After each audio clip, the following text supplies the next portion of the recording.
This week, we will be discussing Chapter 4, Player Elements, Who Plays and Why. So now we're going to look at the target market. How do you figure out who your target market should be? And there are different things that you should look at in order to make that decision. The first one is what motivates people to play games. We're going to discuss that and how this affects the type of game that are developed. We're also going to talk about geographics, demographics, and psychographics. We'll talk about how the player market has changed over time. We'll talk about the market in different places of the world. And we'll talk about generational differences and what people of different generations like to play. So what motivates people to play games? This is something that has to help us determine what kind of game we're going to develop, because looking at what motivates people to play games is an important aspect of the type of games that we should create. We're also going to talk about what type of games do people play, who plays games, why do they play games. This is all part of player motivation. We need to develop games that fulfill the player's needs. So when we figure out what motivates players to play, then we can develop games to fulfill those needs. And player motivation helps to determine the target market as well of your game. So it's very important. I want to first touch on Bartle's suits. So there was a man named Richard Bartle, and he tried to look at player motivation. And he was wondering what type of players play MUDs, which is a multi-user dungeon. So that's a game like Dungeons and Dragons, where you have several people that are playing. You're going through, a dungeon, you're exploring, and you might be fighting people, fighting different creatures, you're collecting things. That's all a multi-user dungeon. And in 1996, he put players into 4 distinctive categories, and he called the categories suits. So he organized them like suits of cards. So there are 4 suits. The first one is hearts. Those are the socializers. Those are the people that like to have an interaction with the other characters in the game. Then there's clubs. Those are the killers, the people who like to fight and kill enemies and, barrel down and shoot people.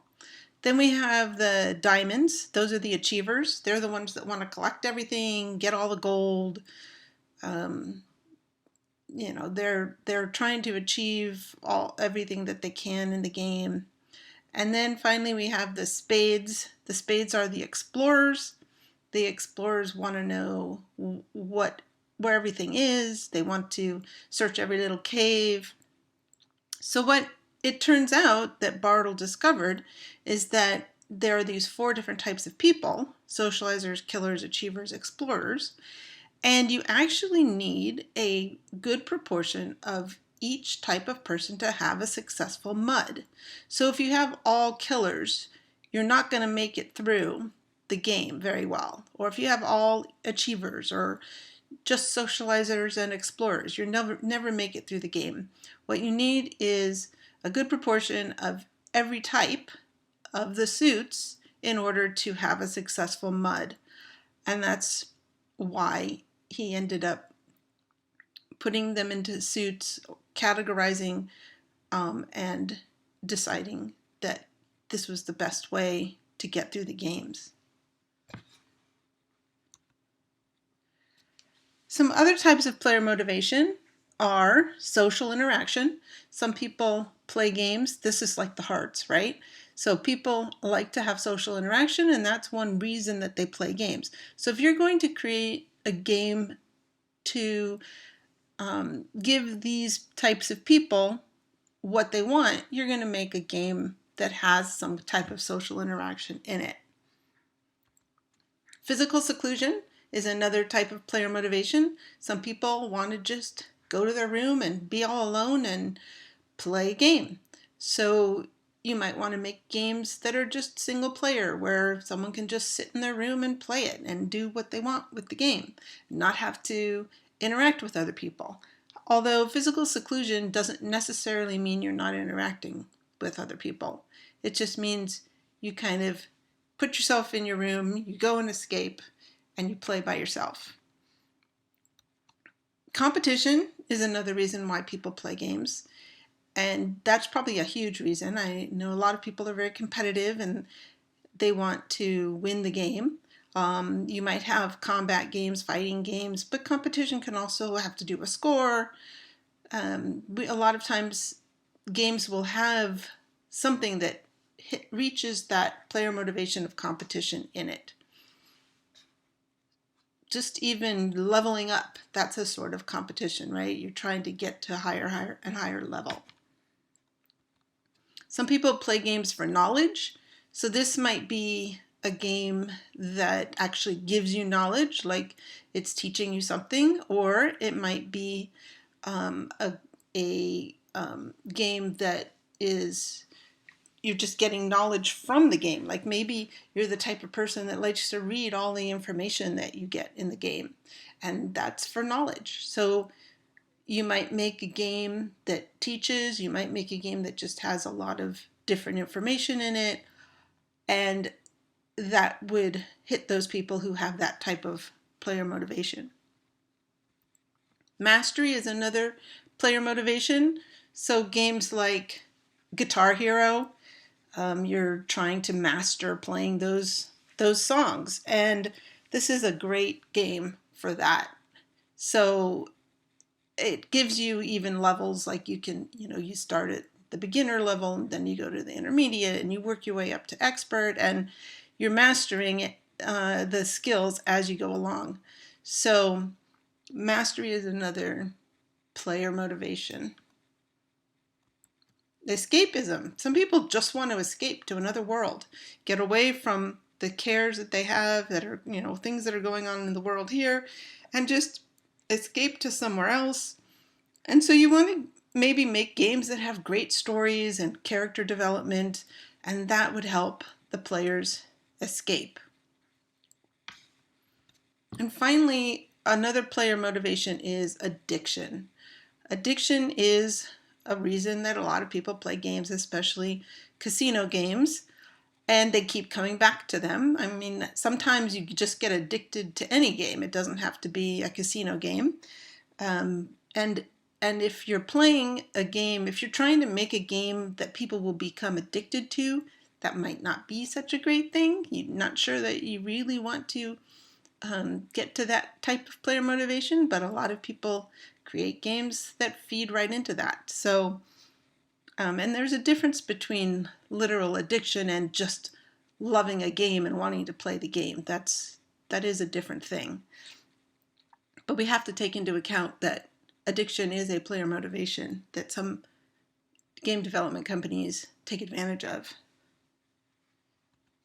Okay, next we're going to talk about geographics. So geographics is where does your market live? And depending on different places in the world, you might market different types of games, or you might have to change your games for those types of people in that world, or in that country, or that city, or whatever. This is also changing, languages, and we talked about that when we talked about localization, and how for different places in the world you might have to make changes in your game to localize it for that area. So there are some countries that you really have to think about them as a market. So geographics relates to their geographic location. South Korea. So South Korea is the most wired country. Consoles are very expensive, but internet is really cheap. The world's cyber games started there, and a lot of people play online games, and so that if you want to market a game to South Korea, you probably don't want to market a console game. You want to market a game that's online. Japan, on the other hand, is the other way around. Consoles are very cheap, but the internet is very expensive. So you're going to want to market console games to people in Japan, for sure, because those are the types of games that they will play. Some countries have higher restrictions on violence. Germany and Australia both are much more restricted. Germany especially, you can't have blood, you can't shoot humans, you can't have anything that glorifies Hitler or Nazis. And so you might have to change your game, modify your game if you want to market it to people in Germany or Australia. So you have to think about where the players are in the world and how you want to create your game and how many things you'd have to change when you're designing your game. Even in the United States, you might have areas where a certain type of game would be more popular or less popular, depending on where people live. Like a hunting and fishing game might be much more popular in the Midwest than on the coasts.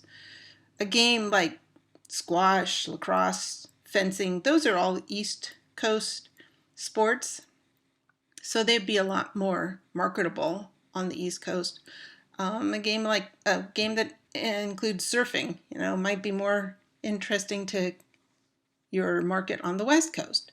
So even in a country, you might have different types of people living with different interests, and that would affect your game market.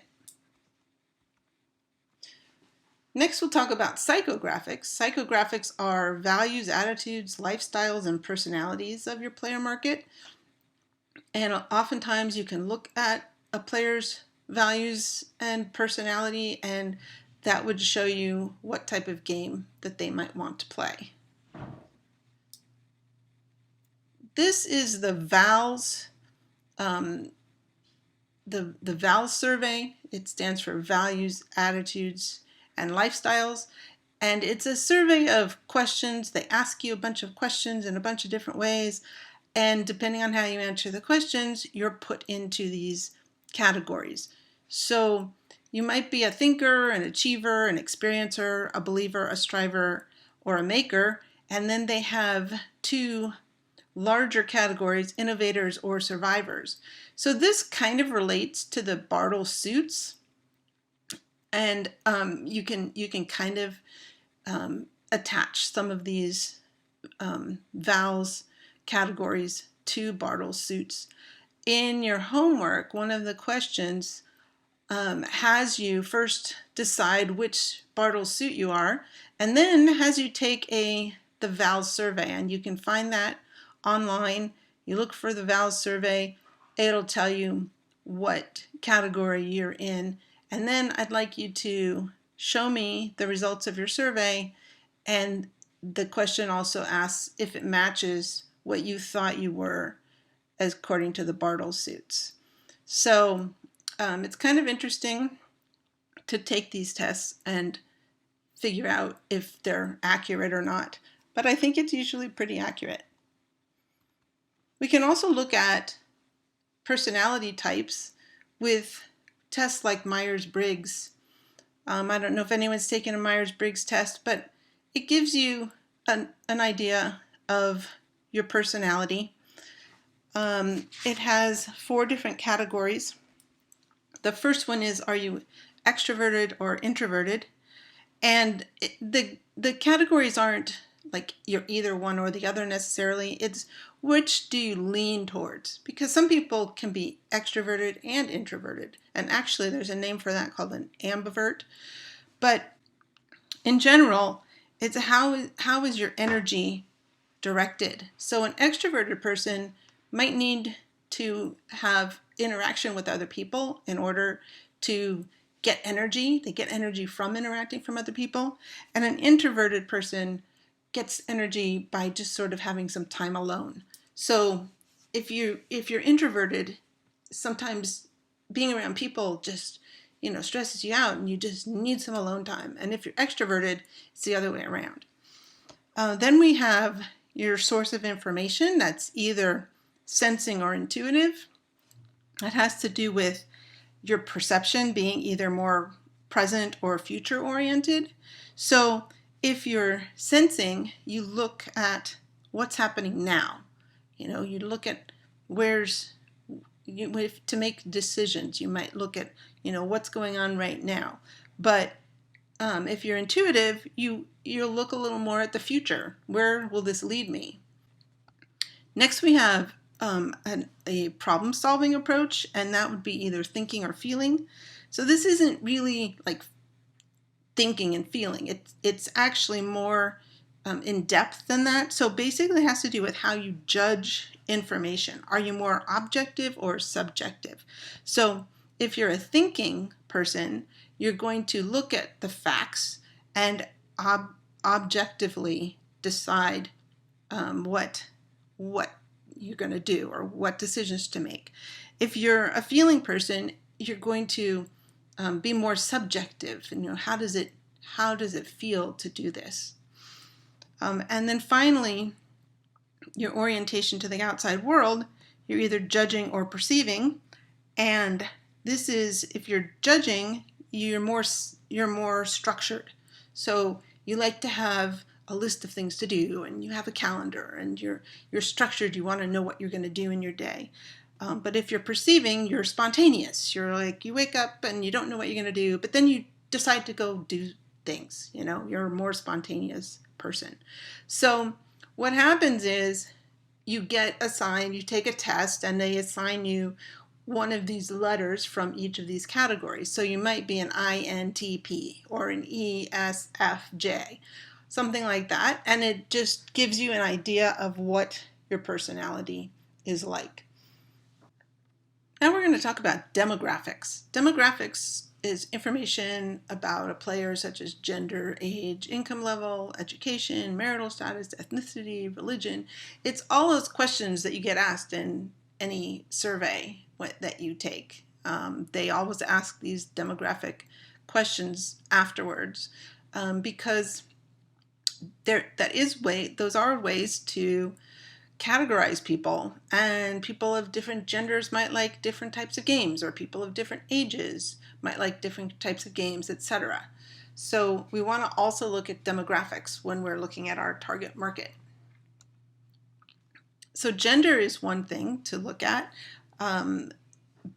It used to be that only a lot of teenage boys played games, but now many middle-aged women play games. They'll play on their tablets or their phones, and it just they'll play more casual games perhaps, but a lot of women play games. And then there's a lot of women who play the same games that men play. So you can't really categorize by gender anymore.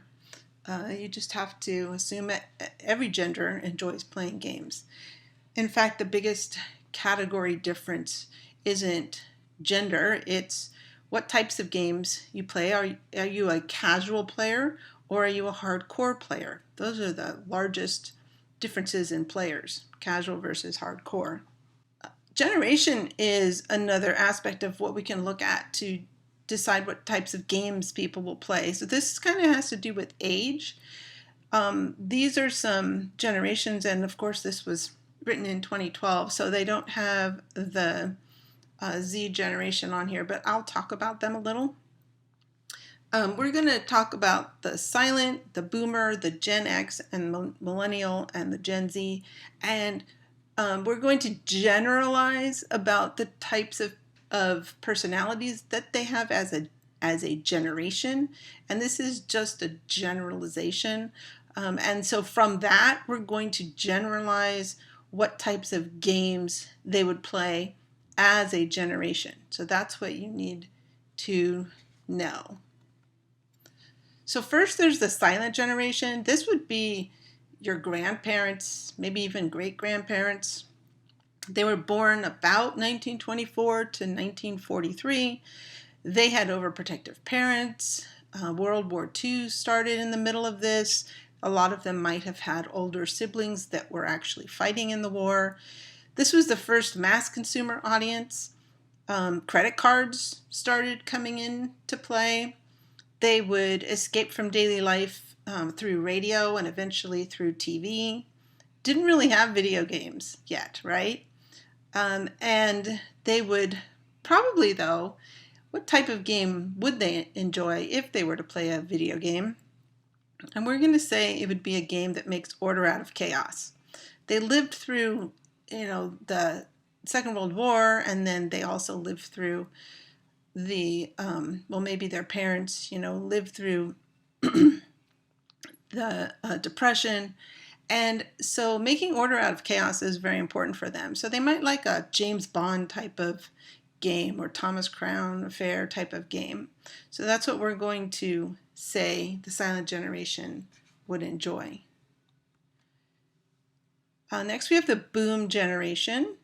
Okay, so boomers were born about 1943 to 1961, and these are, not necessarily strict. A lot of times it depends on, where you are in the family as far as siblings and all of that.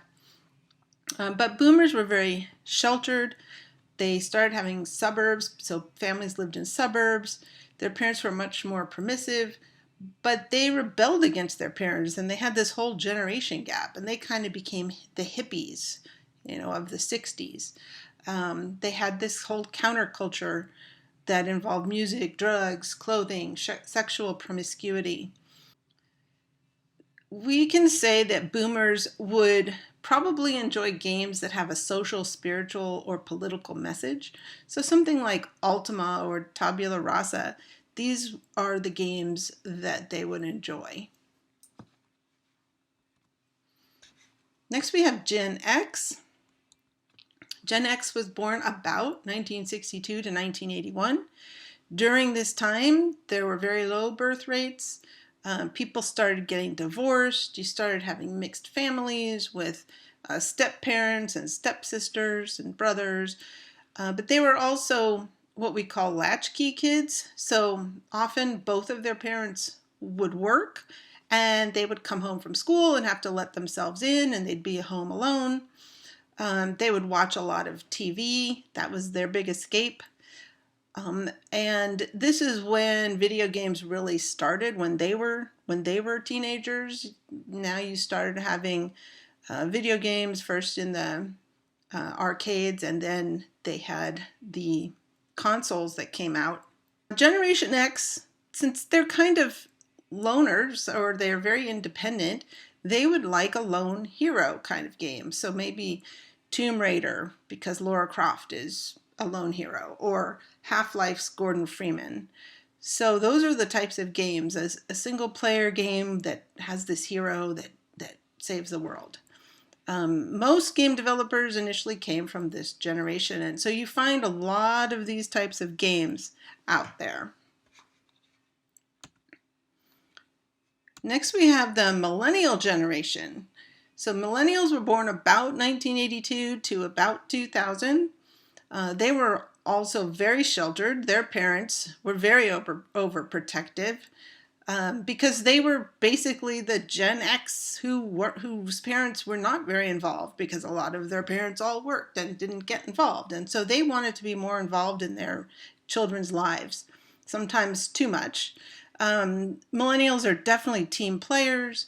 They feel very special. Everybody gets a trophy. We always told them they did a good job. They're very confident, and they're also very social. Social media started with this generation, and they are still very much into social media. Oh, I have confident up there twice. Well, they are very confident, and they enjoy multiplayer games that are social and cooperative. So MMOs are the types of games that millennials would enjoy. Games that have teams of people playing. Those are the cooperative. Those are the types of games that millennials enjoy playing. And again, this is a generalization. And finally, we have Gen Z. They were born about 2000 to the present. They are native to the internet, smart devices, social media. It's all very native to them. They've never known life without them. They get instant gratification, and you can always Google something, or your information is very easily accessible on your phone.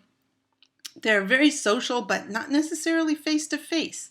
They're social through their phones or their online devices. They're very competitive and independent. They enjoy games like Fortnite, which is a battle royale. They like games that are experiential and immersive, such as RPGs. Okay, so in summary, we talked about the game market. We talked about the different player motivation and why people play games. We talked about Geographics, Psychographics, and Demographics, and those all need to be taken into account also when you're thinking about your player market. And we talked about the different generations and what types of games each generation would enjoy playing. So that's it. Have a great week, and I'll talk to you next week.